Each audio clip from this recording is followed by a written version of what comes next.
So welcome to this IPR talk on the Arctic Indigenous Seas, selected highlights from the unknown.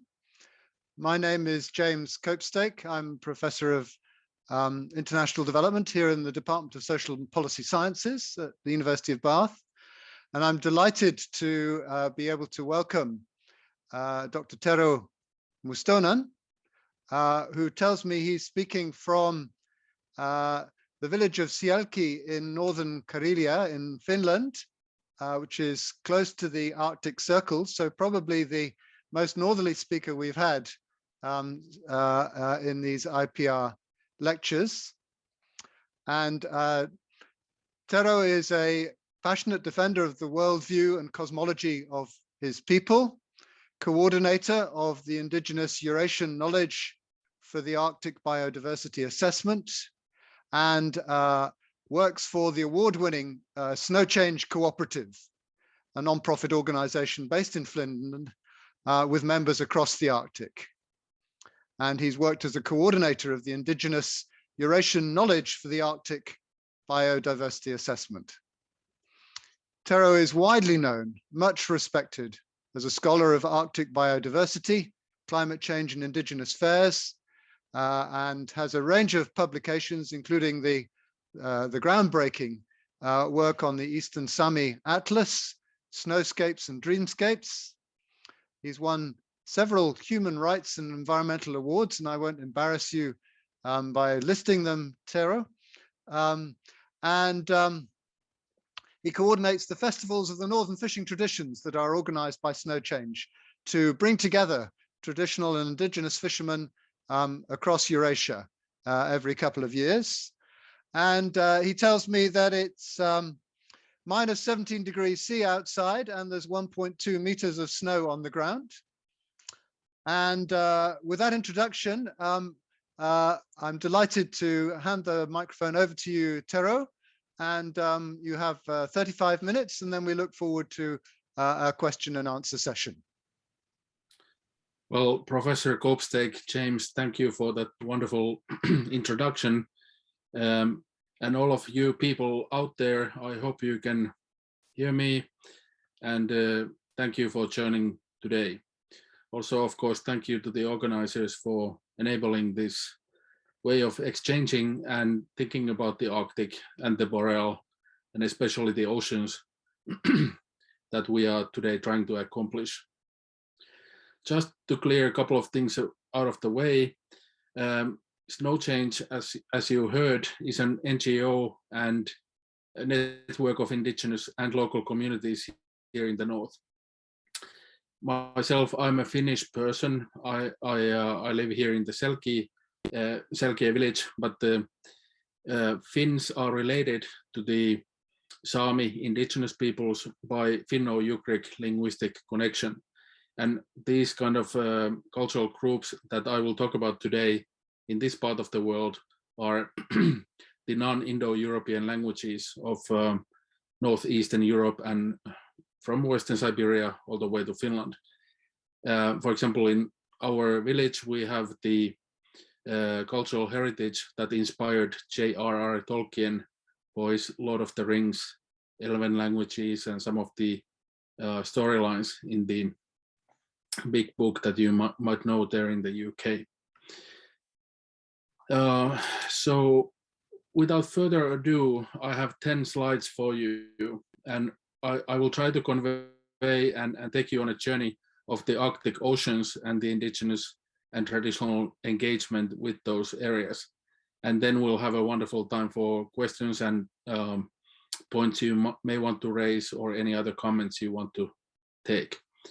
So as is the fashion these days, let me share the screen and let's get the slides up. So just a moment. And there we are, the Arctic Indigenous Seas. Now, when I received this invitation to speak with you today, the world was different. We are today in a very fragile moment in the Arctic and in the world. Peace has been shattered with the Russian invasion of Ukraine. And following that 24th of February events, we have, on the other hand, been able to release the Ipcc Working Group 2 report that I was one of the lead authors on. But far more importantly, this war has altered much of the Arctic collaborations, including indigenous people's exchanges to do with Russia and the rest of the world. Arctic Council, Nordic Council, Barents area collaborations, and many others have now been disbanded or suspended. And that's why everything that I will communicate to you today happens in a completely new context. In fact, probably the only stable and long-term vision we have, it has to do with the indigenous peoples, because they are the traditional owners and peoples, as well as traditional communities like Selkie that have been living for hundreds of years in this region. I wanted to convey to you some points today about dividing the world of coastal and marine issues to do with the Arctic indigenous peoples into how do we know, or how do indigenous peoples and traditional peoples know about the North and especially the ocean, and then how do they belong, and finally, what are the new challenges and new issues that are facing these regions and the ocean herself. In this photo taken by my colleague Matthew Druckenmiller in the US, this is a coast of Alaskan Bering Sea. You can see the, of course, in some ways stereotypical landscapes, but on the other hand, very timely view of the topic at hand, which is how sea ice, cryosphere, which is of course snow and ice, and then the land interact and change in the Arctic. And I wanted to start from here by stressing the fact that Arctic indigenous peoples on their marine environments and northern peoples can only survive through knowledge. Only by knowing the ocean and these intricate details of how the ecosystems are functioning, how the food chains happen, how the animals migrate, stay, behave, and so on, we have been able to see the continuous unbroken human civilizations in this part of the world, which are in some ways also the harshest environments on the planet. The only perhaps similar unbroken cultural connections can be found in Australia and some other remote parts of the planet. In Australia, we know that indigenous Australians can date their existence, cultural heritage, and belonging to the land at least 44,000 years. And in many parts in the Arctic, we do know that the same kind of connection has been there for 8,000, 11,000 years as well. So just before I get to the actual ways of knowing or how some of these things have been articulated by Northern indigenous peoples, and I have a trait for you on the polar notions also from the Pacific, let's take a very quick look at the map. Where are we and what's going on? So this is a very overall map where the North Pole is centered at the middle. Hopefully this will give you a little bit of a new outlook on the region. The only point that I'm trying to make here is that the Arctic, including indigenous peoples that live here and traditional people, are all very distinct. There are over 40 different linguistic and cultural groups. And I'm speaking to you from here. This is the Finno-Ugric world that I was talking about. The Sami up here in the Arctic, and then rest of us, the Finns, Karelians, Veps, Komi, Hanti, Mansi, Nenets people, and all the way to Yukagir people, who are our Uralic linguistic cousins here. And then in North America, we can see the Inupiaq, Yupiaq, Athabascan, Tlingit, Haida, and Dene languages, as well as then switching again into the Inuit in Greenland and Canadian Arctic.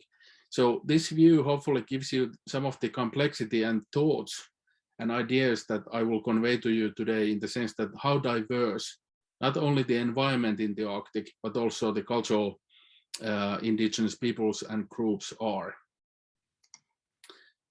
And this is one of the ways from our side. This is a Karelian and Eastern Finnish conception of the ocean and the sea.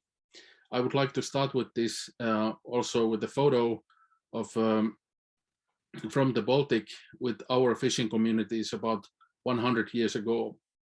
You will see whole communities, families taking part in the harvest of the Baltic herring. And then on the left-hand side, you can see a poem, or actually a small extraction of a poem. And the most important thing that I want to start with here is the notion that in the poem, which is translated below, there are these cultural notions of mother of the sea.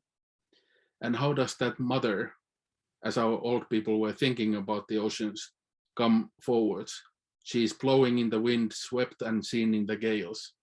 And in this powerful oral poetry that that's presented here, you can see some of the notions of how linguistic diversity, cultural knowledge, and the sea is very deeply connected.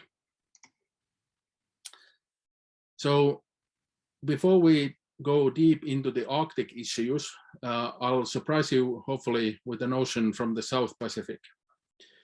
Some of you may know that the Polynesian peoples are probably the most traveled ocean navigators in the world, stretching all the way from, in some ways, from Japan into Hawaii, Fiji, Tonga, and of course Aotearoa, New Zealand. What most people do not know is that there's another polar peoples that traveled into the Antarctic waters, Antarctic islands in prehistoric times. My scholar and good friend Sandy Morrison, who is a Maori from Aotearoa or New Zealand, has been able to document from oral history, from archaeological evidence, and passages that have been kept in the minds and songs of the Maori navigators, that the Maori did in fact travel to the world of huka. Huka is the Maori word for snow. And in these several discipline spanning assessments, she was able to confirm and tell the world that in fact the Maori traveled all the way into the Antarctic southern waters. What I'm trying to convey here is that a lot of the understanding regarding the Arctic, and in this case the Antarctic, invalidates and challenges the notion that there are empty oceans before, of course, the modern day sailing, navigation, and exploration happened. In fact, all parts of the world's oceans, including the Arctic, have been used and known by the indigenous peoples of their home waters, often long before anything else happened. And well, here's another friend. He's Chief Nan Yingwas from the Haida. The Haida people are one of the North Pacific indigenous peoples. They are living on an island off the coast of Canada, shall we say, rather close to the 60th parallel. They are not specifically in the high Arctic, but I wanted to convey some of the words by Chief Yingwas to you. And this has been helping some people to understand the implications of how indigenous peoples, if we think of the title, the unknown regions, or how do these regions were known by the indigenous peoples. And I'm using here the place name, or in fact, to be really precise, this is a maritime hydronym or oceanic place name called Snang-Kinglas.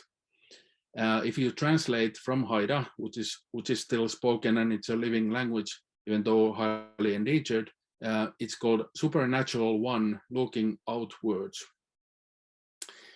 Why would I mention a Haida place name in a talk regarding the oceans?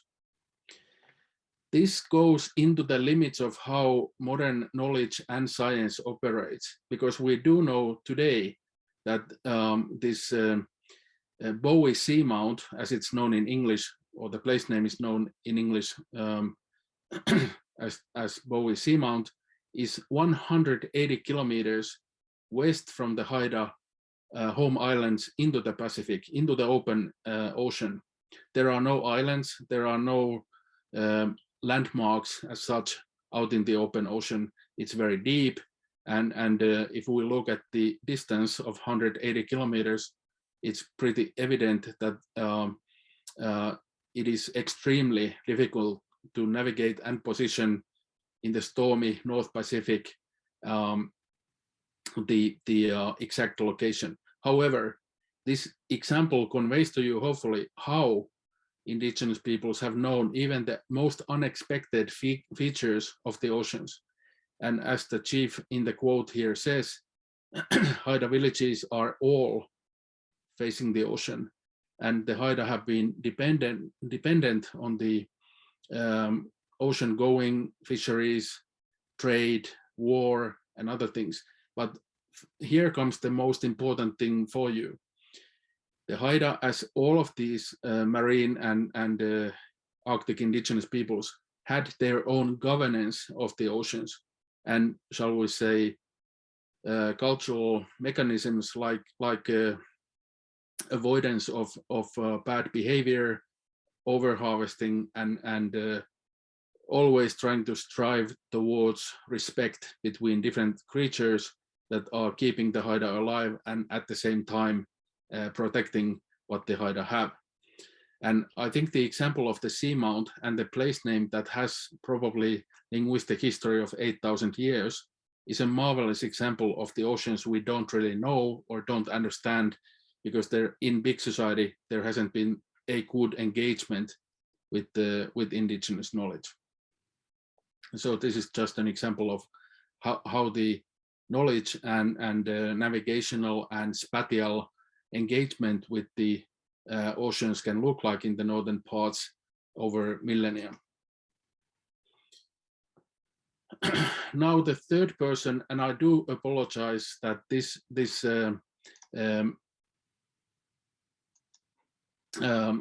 particular presentation focuses on the men.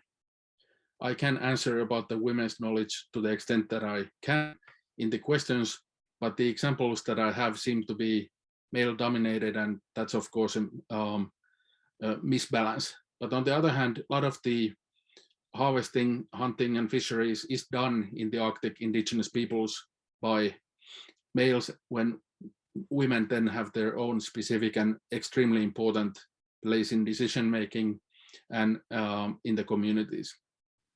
But just to make that note and recognize the extremely important role of women in the Arctic. This is an elder Stanton Katchatak from the small village of Unalakleet on the Bering Sea. If you think of where this might be, we are now looking at a person and life work in the area where the continent of North America and Eurasia meet. So I'm sure that many of you have looked at the map and you know where the Bering Strait is. I have worked with Stanton's knowledge and partnership with him, or I met him in 2002, and unfortunately he passed away 5 years later. But for over 20 years I have been thinking about the ways that we can engage with Stanton's messages and science to try to understand what's going on in the Arctic. And in one of the papers that Snowchange published some time ago, I wanted to bring you here a kind of a dialogue between science and indigenous knowledge about the oceans. So in one of the oral history or interview meetings that we had with Stanton in 2002, he was saying that he first started to observe and place significance on the fact that ocean and the weather are changing about 30 years ago. So back in 2002, that was referring to 1970s. But he also put a qualifier to it, that the change is slow at first. That's what he's trying to say here. He was actually one of the oldest people in Alaska at that time. And then he clearly positions that 1972 is roughly the time when the ocean started to warm, things started to be very different. And that's the subtle signs or the ways that he was trying to understand that in the ocean currents and in the coastal Alaskan context.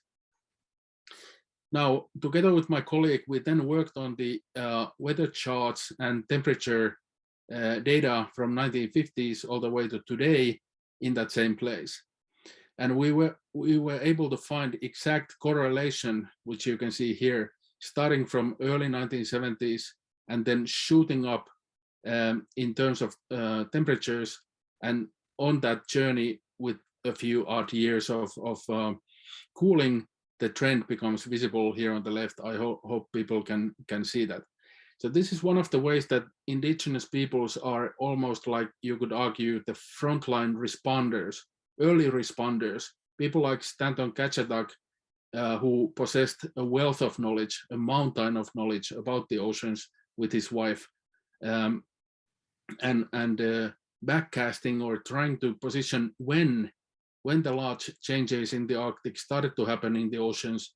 He was exactly spot on, perhaps 6 months this way or that way, but then we were able to find and position roughly the same time scale where the actual change that started then to speed up in a very speed, or it became a speedy change afterwards in 1990s and 2000s started.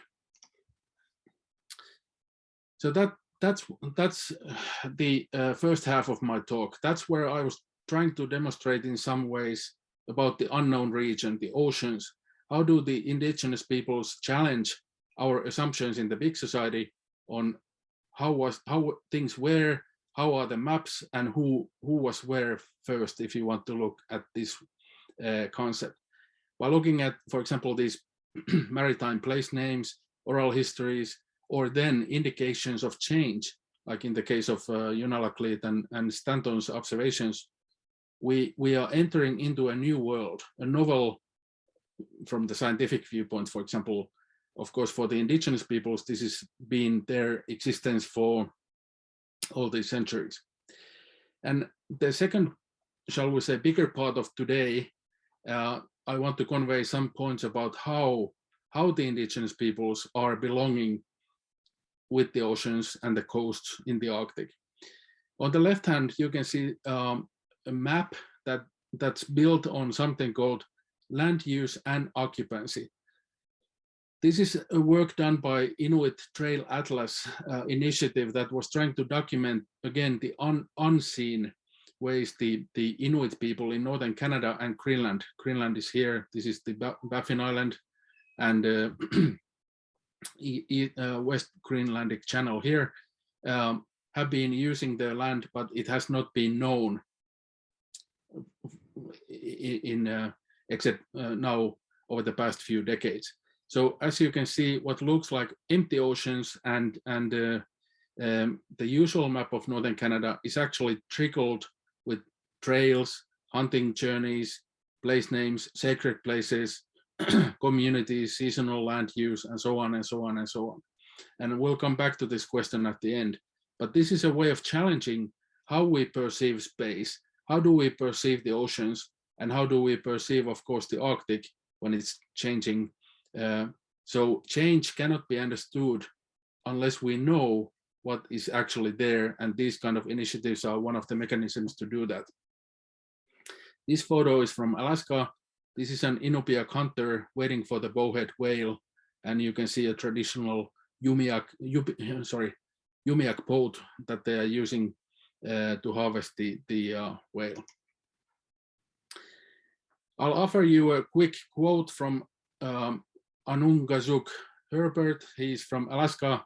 Unfortunately, he passed away a couple of years ago, but I think some of the points that Herbert is conveying to you here really do more elegance to the whole notion of seascapes, oceanscapes, and the marine relations that indigenous peoples have than I can.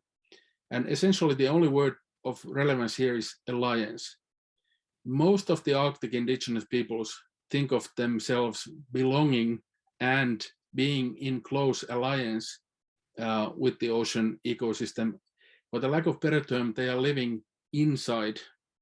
Traditional communities are and have been living without creating any stereotypes of noble savages or some wistful thinking. We can criticize, of course, human life everywhere, but the notion that we often miss is this idea that lifeways of the Inupiaq people, in his case, as he says, covered a spectrum so wide and profound that it continues to surprise and trigger novel ideas, new knowledge, and of course, dialogue if respectful exchanges can happen. Now we are arriving to the, shall we say, end of this journey, or not quite the end, but close to it. And I have tried to communicate then about the way of knowing the Arctic seas and the oceans, different ways of doing that, and then how indigenous peoples belong in the Arctic with the marine places and their home seas. Here is a case in point that then became about 40 years ago a flashpoint between, or shall we say, a conflict between the Inuit, in this case in Alaska, and I'm just using it not for the sake of going deep into the complexities of this particular case, but just to illustrate how do these two worlds meet. The big society, the modern society, and global society, and the indigenous peoples in the Arctic, especially in the context of the oceans. The 4 points which are of significance here are that there's a United Nations body that governs whaling around the world. It's called International Whaling Commission. Back in 1977, they took unilateral steps to eliminate the right to harvest bowhead whales in the Bering Sea. And of course, the bowhead whale in many ways, as you can see from the photo here, is food security, culture, relations, and holistic engagement with the Bering Sea for the Inupiaq people. And this led to a, shall we say, spiral of impacts of nutrition, culture, and alcoholism, and many other things in the villages when the whole whaling was cut. Much was done also by Greenpeace on the seal hunt. But just to illustrate this point, it was based on the notion that there are only 600 to 2,000 animals, and any hunting is not possible in the Bering Sea back in late 1970s. This triggered many of the whaling captains of the Inuit people, Inupiaq people in this case, to start to offer their indigenous observations of actually how many whales are there. And it led to a place where the scientists had to agree that in fact, by utilizing, for example, different ranges of monitoring data, they had been wrong. And the good, surprising news was that for science was that the Inuit observations of numbers of whales, stocks, and what kind of animals are out there is actually more accurate. And that's why I named this as an example of inclusion of indigenous knowledge in a very positive way. And now today, of course, the Inupiaq have a stable quota, and they are able to practice this particular subsistence and cultural harvest of a few whales. Well, I hope you are still there. The final thing before we can start to exchange has to do with the new seas, or of course, the timely and very pressing notions of climate change, what's happening, and what is then implications for the indigenous peoples. I will just mention some of the positive steps. There are, now that the Arctic is changing, a lot of you have seen the maybe the best indicator of the change, which is of course the sea ice charts. Every year it's less and less. We get record years of loss of that sea ice. The implication there is that humanity, including indigenous peoples in the north, will face a new ocean. And it's called Central Arctic Ocean. And that's driven by the loss of sea ice in the around the planet, or in the north.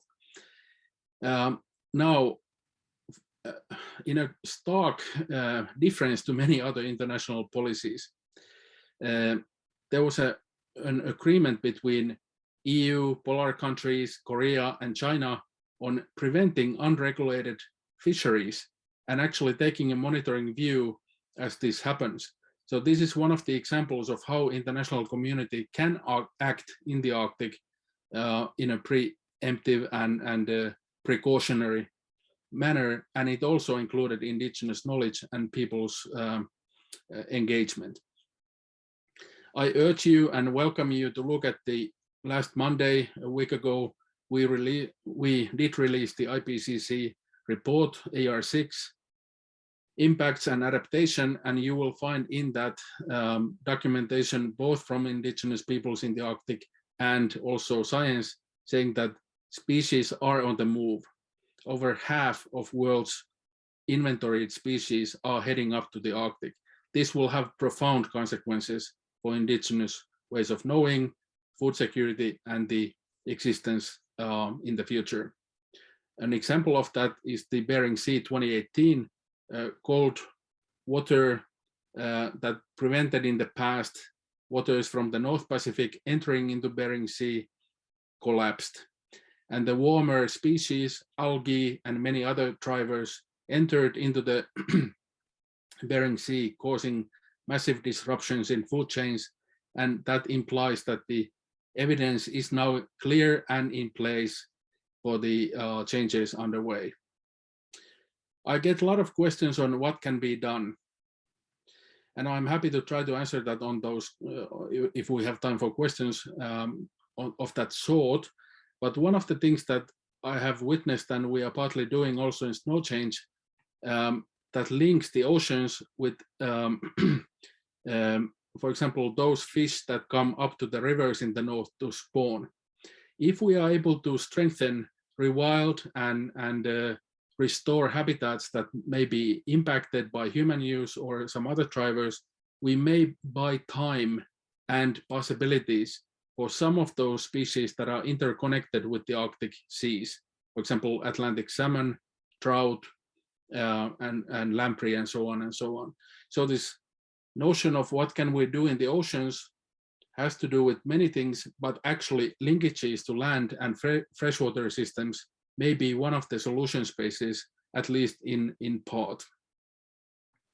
I welcome you to go to arcticseas.org. That's our website for indigenous engagements and knowledge regarding the Arctic Ocean and the coasts. There are over 500 different indigenous communities marked on that website with the links to videos, maps, oral history, photos, and cultural representations. So it's a good place to start if you want to take a Arctic Ocean journey with the indigenous peoples. I close by telling you about a book. I was thinking about this for a long time, and then it came to me that in UK and in Ireland and in Scotland, you have a lot of ocean around you. And one of the Irish authors called David Thompson, some time ago, maybe 20 years ago, he wrote a marvelous book called Peoples of the Sea. And in that book, he collected a lot of oral histories, folk tales, and living knowledge from the Orkney Islands, Shetland, Northern Scotland, and many of the places where the communities are still keeping a lot of interactions with the oceans. And he was able to build up a corpus or a base of knowledge around the concept of Selkie, which is incidentally the name of my village as well. And Selkie is a seal that in your culture was believed to come to shore on special nights. And she leaves her skin on the shore and then goes and transforms into human being, sometimes marrying fishermen or becoming part of the community, but then returning to the ocean. There are different variations of this tale. The reason why I want to end in your culture and your shores with this notion of people of the sea is that all indigenous and traditional peoples in the north know we are interconnected. And the story of the transformation of Selkie, the seal that becomes human and can become a seal again, strengthens the understanding that we are all related. We are all connected to Mother Ocean, and never before she has done so poorly. So never before I have been thinking we should do more and more and more. And that's why I want to offer you a notion of hope, that it's not all over. We are still in a position to enact what Selkies are able to do, a transformation, but the window is closing rapidly. Thank you. Thank you very much for your powerful words, and also those very evocative photographs and maps, which convey a lot. I see we have some questions. I had one, but I will go straight to the questions that are now beginning to flood in. And Tero, I don't know if you press the Q&A, you can see them. But the first question from Brian M. And I should say we could get people onto the platform to give their questions, but it means we would have less time for answers and for dealing with more questions. So I will just read them out and hope that that works. Firstly, from BioM, will the extreme speed of warming make Indigenous knowledge of their local environments irrelevant, out of date? There's a nice provocative question to start. When I went to university, I'm also a fisherman, but I do have a science degree, and I was told by one of the professors that there will be time for questions, but no time for answers. Let's try to make better here today. This is one of the most profound questions if you think from within the culture. I guess there are two short ways of trying to answer that. One of them is that Arctic peoples and Northern peoples have always adapted. So there's no one fixated moment in culture or being, for the lack of better term, that never changes.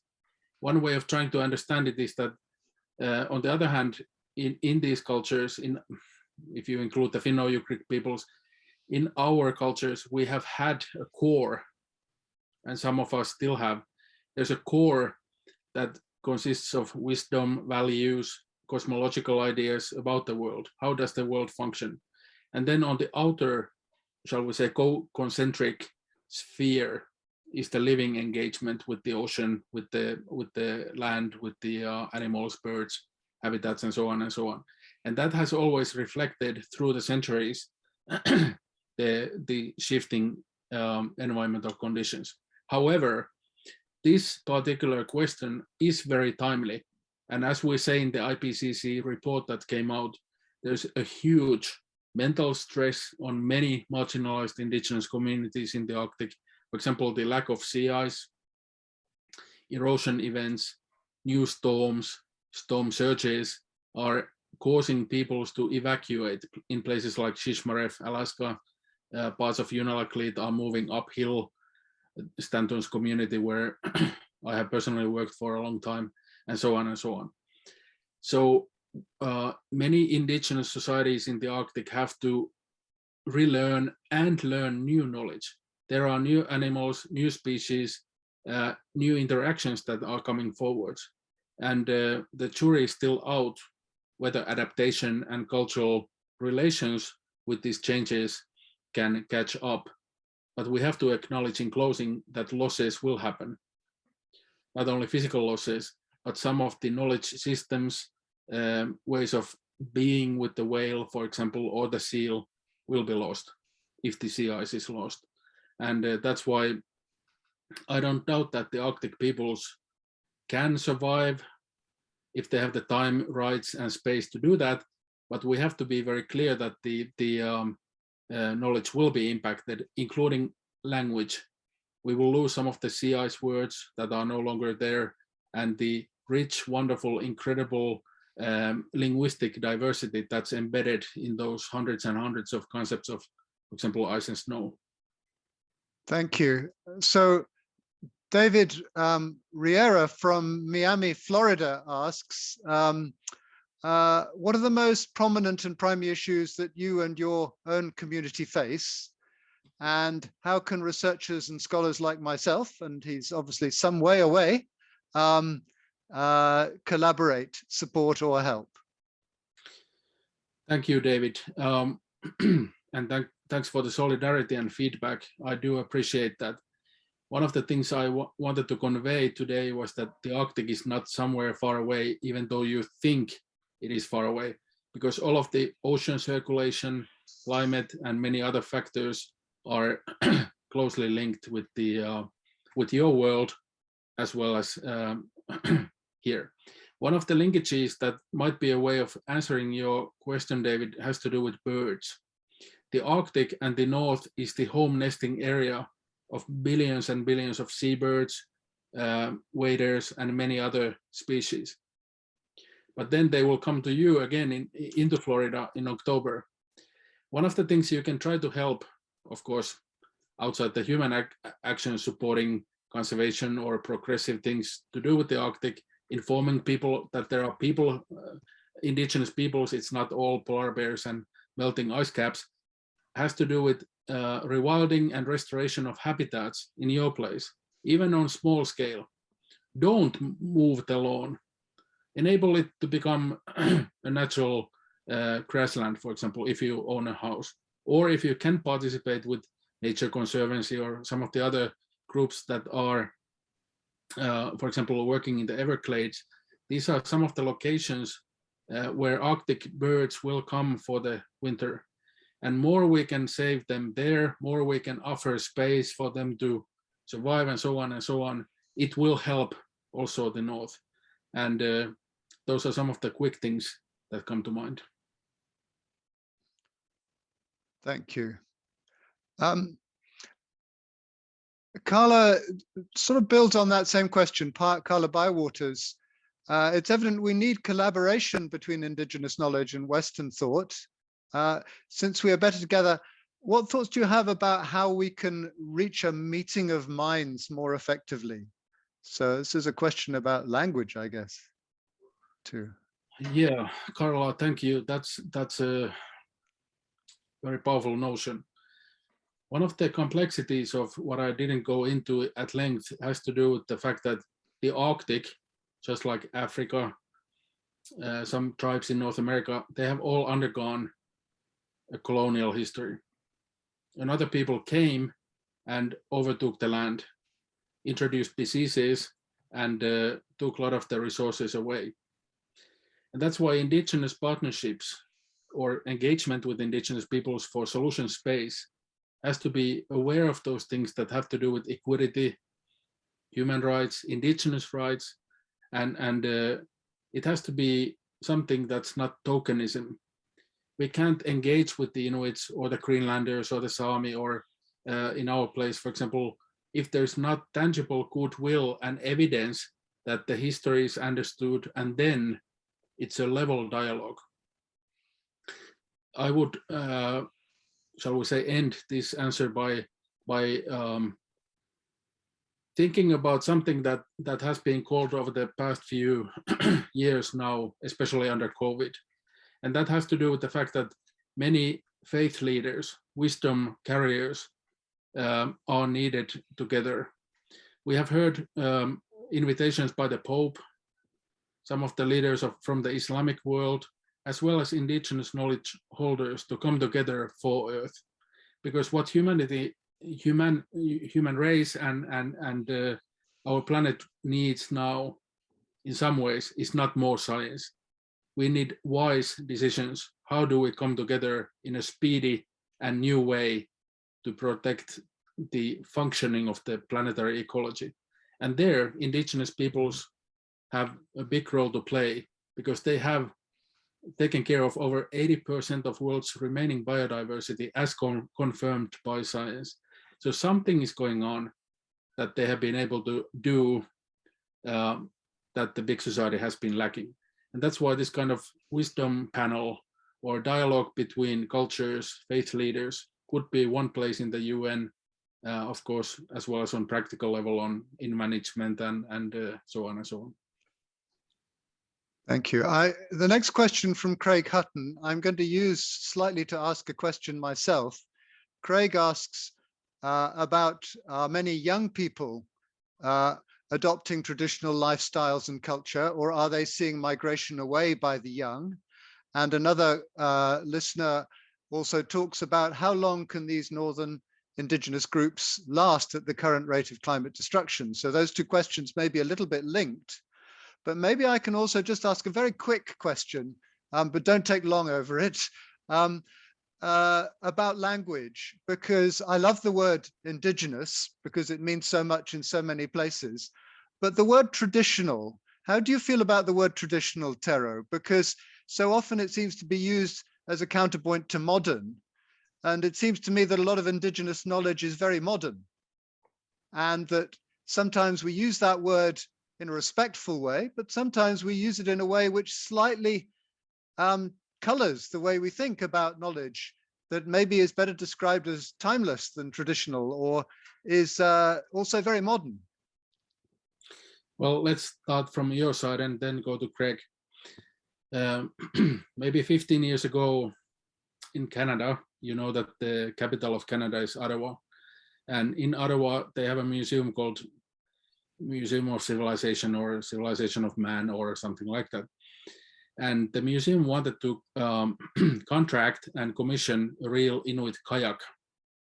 All of you know what kayaks are. These are the ocean vessels by the Inuit that they used in seal hunt and journeys in the Arctic oceans.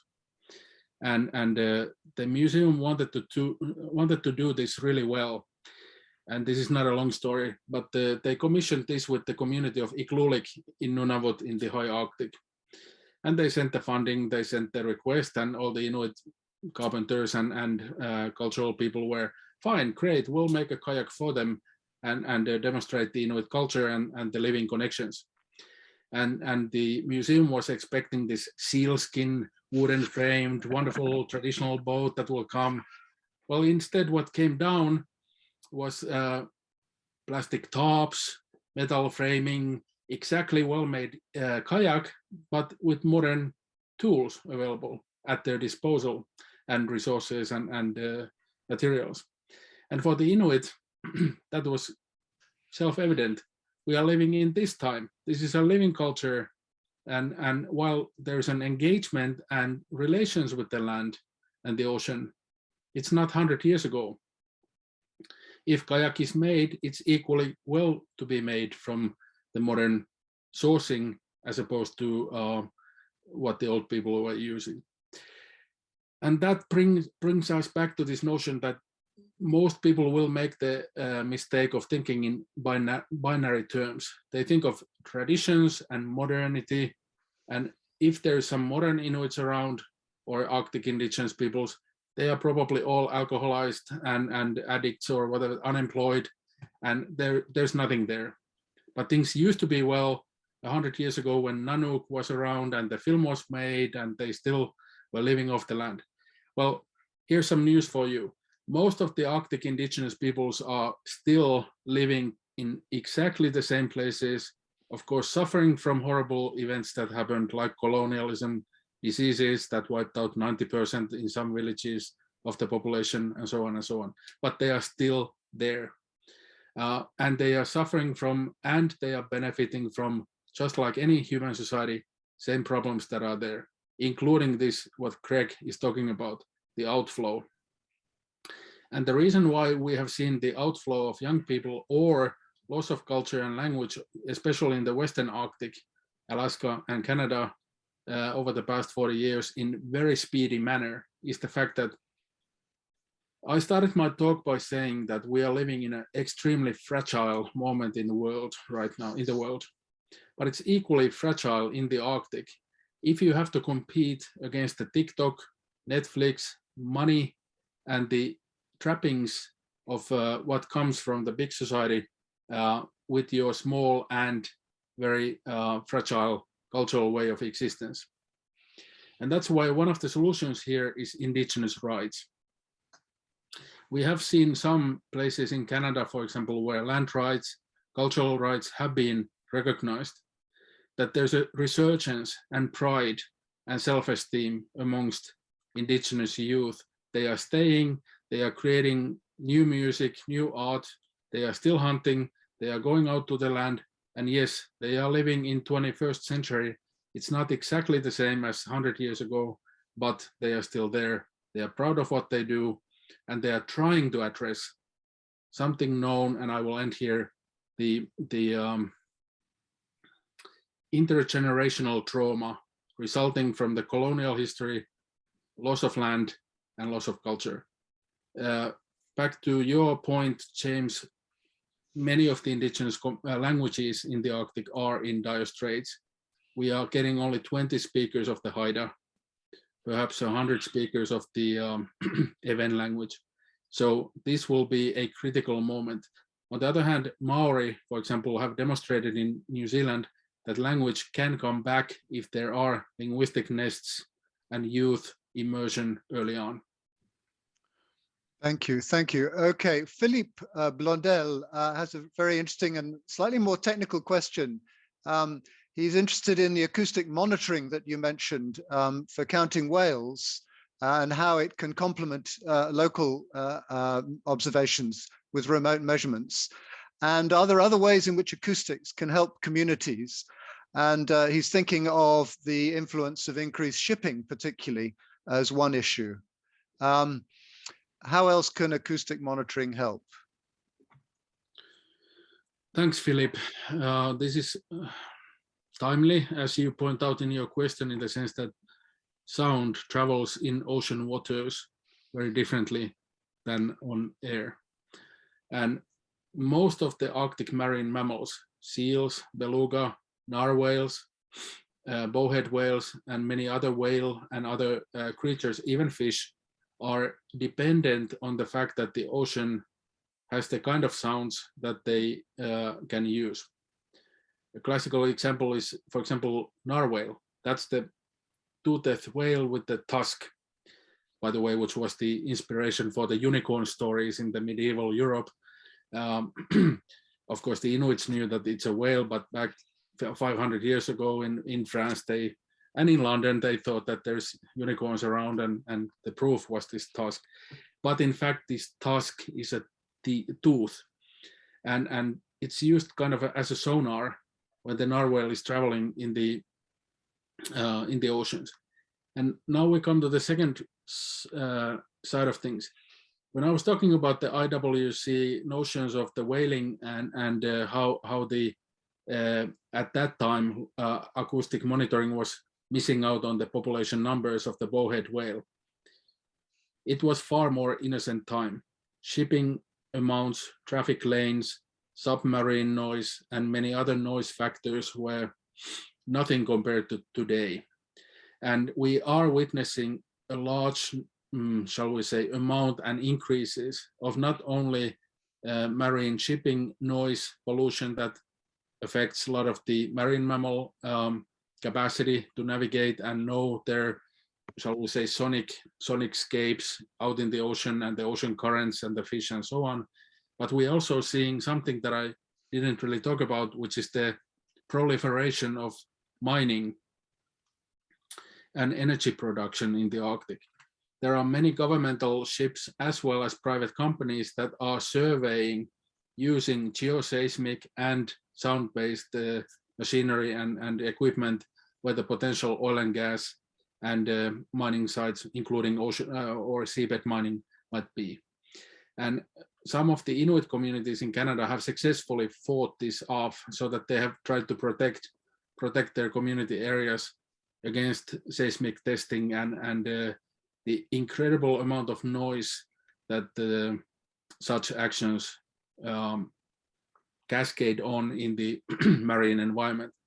We know from studies on the west coast of Canada that especially killer whales are probably in the same status as thinking that you would go into a disco or a pub and in Bath, and there would be 140 decibel dance music 24 hours a day next to your ear. That's the kind of comparison that the killer whales have had in North Pacific when the noise pollution has stepped up. And that's why this is extremely important topic that you are making. I could go on for a long time. I'll stop here. I'll just mark that don't lose this idea.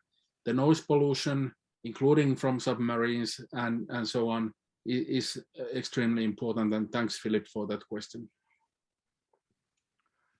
Okay. Grace Harman, what do the Nordic Council and the Arctic Council do?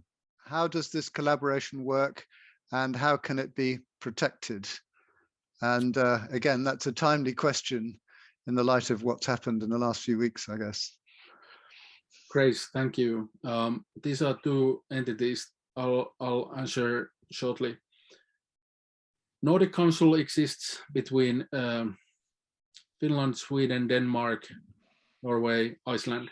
It was built in 1950s, post-war, to build unity in the North Atlantic and Nordic countries, those 5 countries that we have. However, the Nordic Council has a program for Northwest Russia.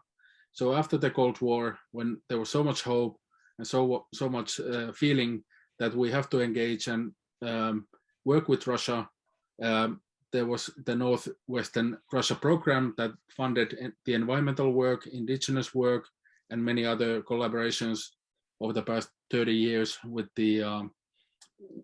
Russia. And now the Nordic Council has survived, but the Russian connection has been cut.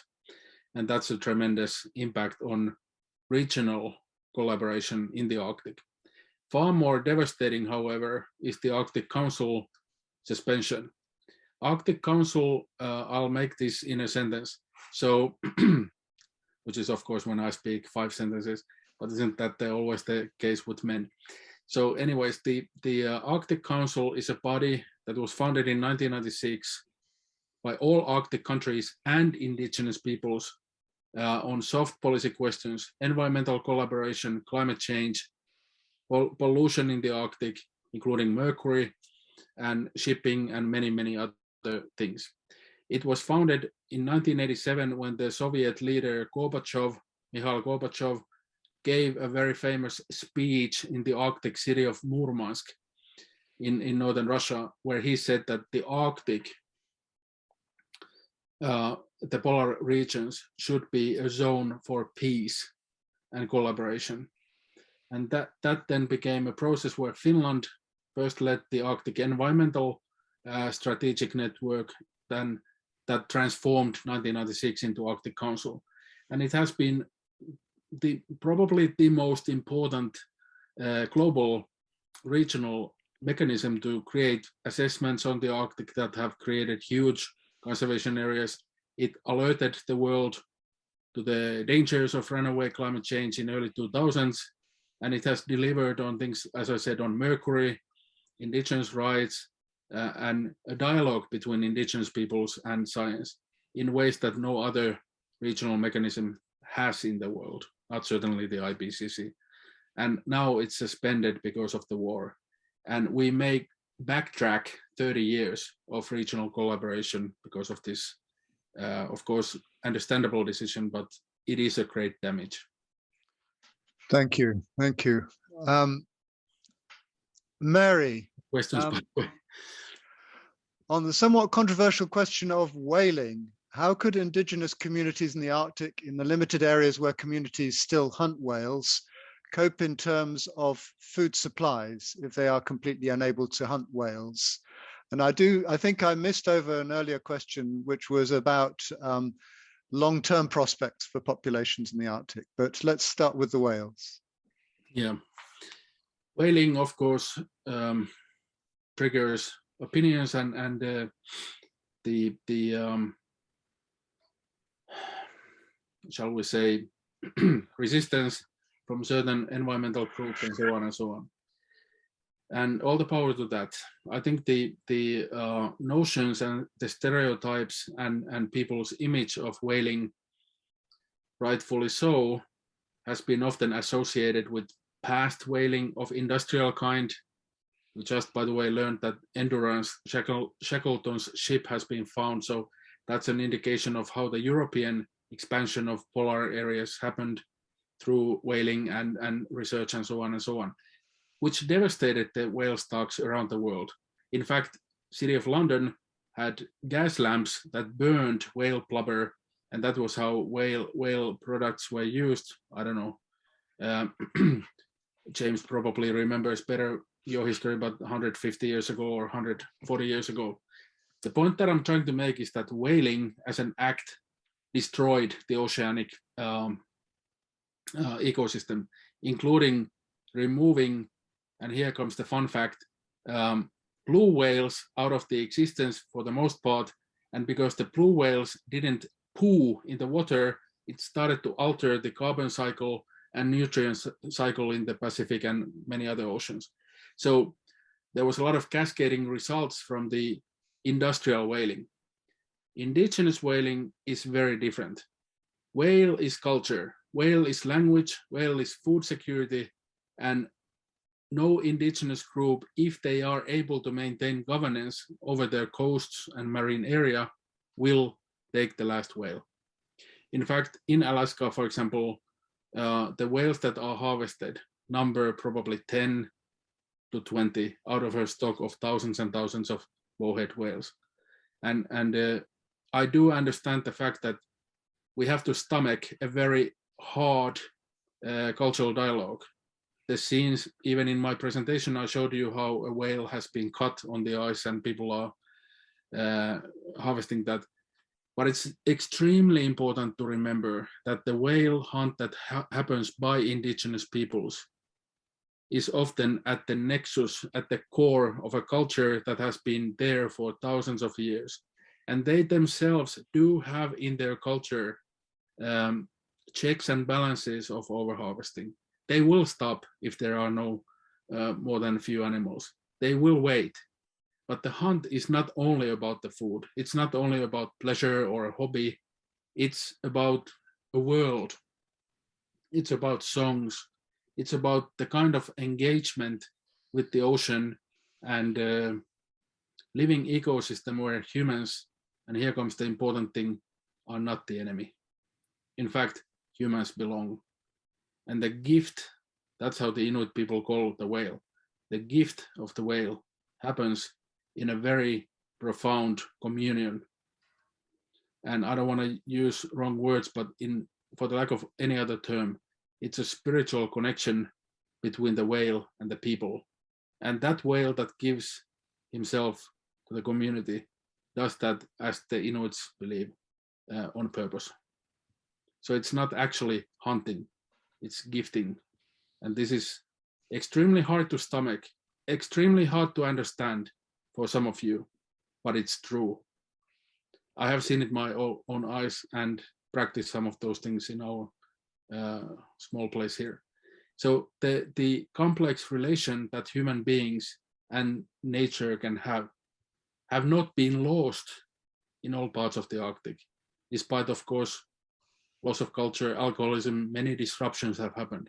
But there are still communities that try to maintain an existence, for the lack of better term, an agency with the oceans and with the whale. And the whale is at the heart of everything. It's the world. And through that, the world is known. The songs of the whaling captains and the women can offer us information dating back 8,000 years. But first and foremost, if nothing else that you will remember from this, please remember that's a world of wisdom, humility, and respect. And the whale is a gift. Thank you. Thank you. I'm going to skip down. David, you've had one question, but we'll come back to yours later if we can. We've got about 8 minutes left. So I'm going to skip to Beatrice. Paz, I've heard that your communities are the first to be directly affected by global warming, but also by the measurements to diminish the impact of global warming enforced by states and private interests. Can you talk more about it? I'm going to have to, we've got to try and fit in 3 or 4 more questions. So, okay, let's be speedy. Well, most people forget that the Arctic has been a homeland of 40 different indigenous groups for millennia.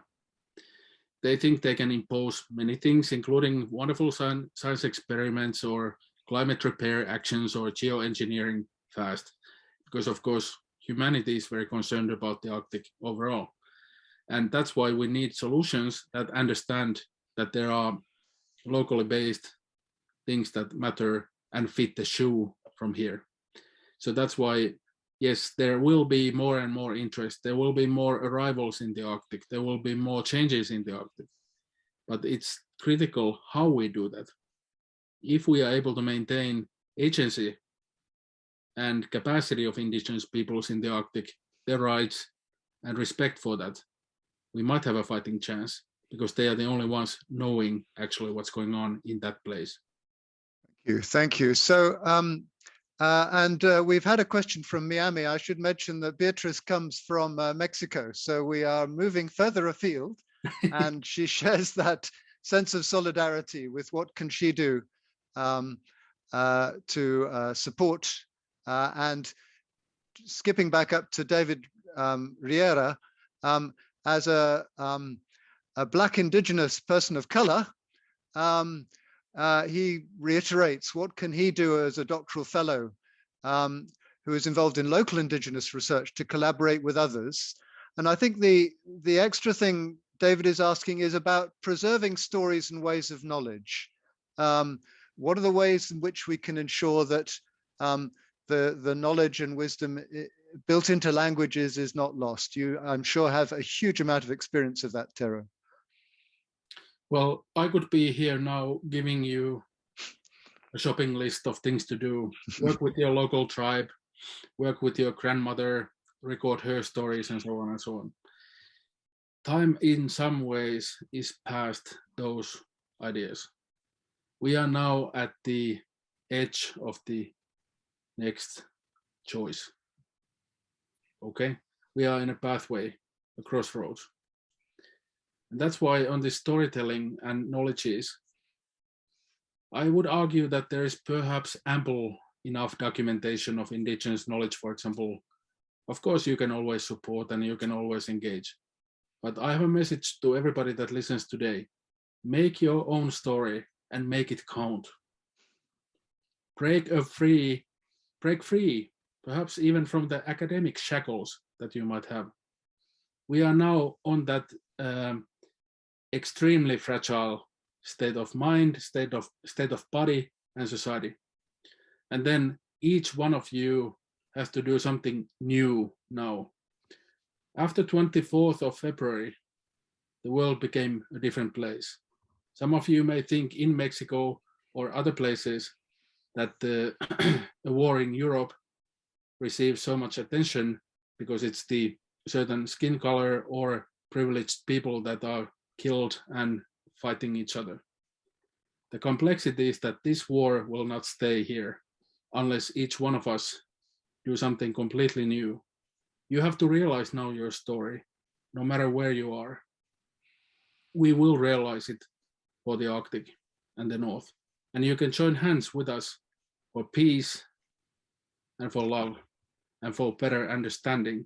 I don't say those words lightly. This is not a kumbaya moment. This is a world of extreme danger and darkness. But we need to light the candle, and the only way to do that is for each one of you to light that first. And then you go and build your story. You live your story. Fulfill your dreams now.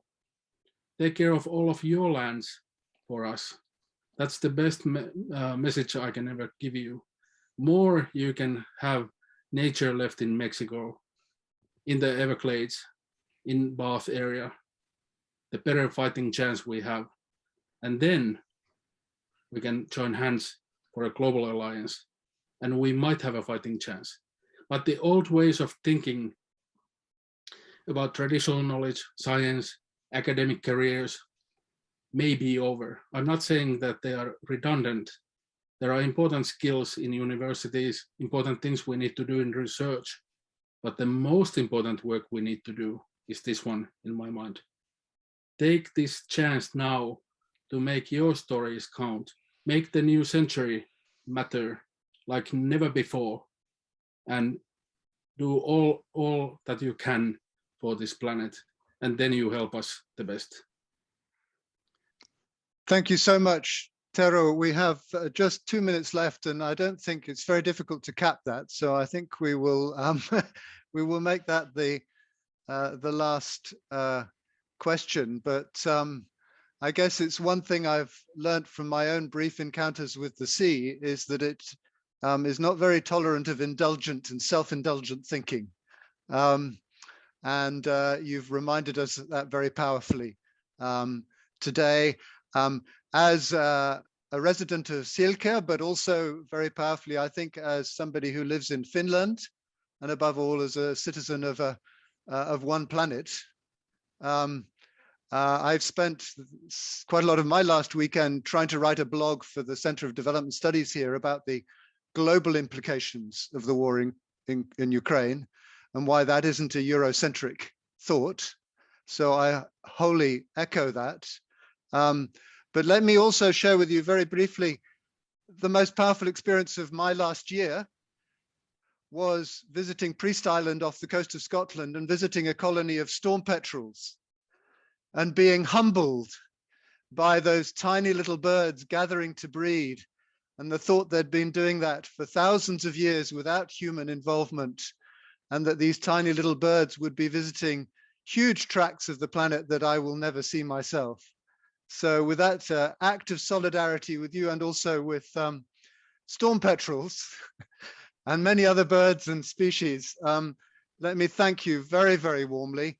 We are going to cut off rather abruptly in a minute, but I hope and I know that isn't the end of our shared concerns and values. So thank you very much for articulating those so powerfully to all of us this evening. Thank you, and I join you in prayer for Earth and for peace. Thank you for listening.